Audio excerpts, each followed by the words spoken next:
我觉得半农先生今天可以谈一下，就是说香港这个地方现在被共产党的渗透到了令人发指的程度，对香港人民随便绑架，随便的这个查封资产，然后作为被大陆的威胁，而且大量的渗透间谍、警察执法，破坏了香港的最根本的基础，这个法律。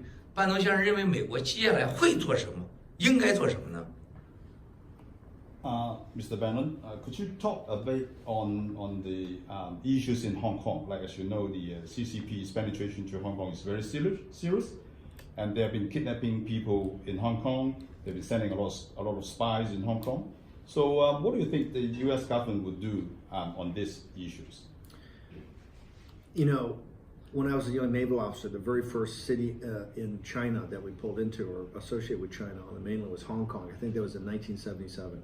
And back in those days, unlike Hong Kong today, the port really had, in particular the Kowloon side, you really had where the cargo ships were, and the Navy vessels really pulled down to the old British, right by, on the Kowloon side, but in the Wan Chai. Right near the Wan Chai is where the fleets pulled in. And so I fell totally in love with Hong Kong from the very first time I went there. I've always said that the most unique people I've ever met in the world are the Hong Kong Chinese. They have a sense of entrepreneurship, a sense of really making do with very little, making something of it. The hustle and bustle of Hong Kong at that time was just incredible. I think today in the world, one of the great tragedies we're seeing is Hong Kong. And here's why. One of my heroes has always been Ronald Reagan and Pope John Paul and Margaret Thatcher, because those three people came together really to destroy the Soviet Union. But I think in her career, and I've always said this, I think the biggest single mistake she made was the turnover of Hong Kong. And the reason was, it's not that Hong Kong should not one time be reunited to China. That's not the issue. But, in making a deal and thinking about further down the road, you could have, the people she made a deal with at the time, Deng Xiaoping and that faction, she trusted, and things went very well for a while. But what happened is that you've had Wan Shishan, and what I think is basically a group of almost mob-like guys take over, and they're trying to totally redo the deal.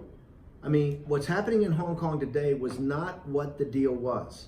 The deal was supposed to be one country, two systems, right? And the system, the rule of law, and particularly Western commercial law, right? And people's freedom. And the reason that everybody agreed to that was the fact, in the turnover, was the fact that the Chinese, Hong Kong Chinese had a special sort of energy, right? That a special sort of entrepreneurial, it had, from a little island, you had made one of the great financial centers. You had Wall Street, you had the city of London, you had Tokyo, and you had Hong Kong. How did a little island like that with no resources do that? It was purely the grit, determination, and hard work style of the Hong Kong Chinese. That was what the whole deal was about. You wanted to keep that, first of all, you wanted to keep that to help China, to help mainland China, to be a capital market, to be a thing that Western capital could come through there, and knew that you had the rule of law, you had commercial, you had private property rights, and the people had freedom. I think one of the most inspiring things in the entire world today, two things, are the gilets jaunes, the yellow vest in France, the working class people, and the young kids that you see in Hong Kong. These young people that take to the streets and say, hey, look, I was raised, my grandparents came here, and we were raised to be free men and women. We have the right to assemble. We have the right to vote. We have the right of a First Amendment. We have the right to say what we want to do. We were not raised as slaves, and we're not prepared to become slaves. And I also think it's also the cowardice of the giant corporations and even the banks. Everybody in Hong Kong right now, all the power brokers are looking the other way. Everybody wants to pretend this is not happening. And to me, it's not acceptable. And I don't think it's acceptable to many people, free people in the world. You see Chinese entrepreneurs, Chinese businessmen, that go to Hong Kong and just disappear. I will tell you something I would never think would happen in my adult life. Many, many, many people in the West love Hong Kong. And I've had so many people say, I'm afraid to go to Hong Kong. I don't know if I can go to Hong Kong because I see where they're taking Chinese entrepreneurs and they just disappear.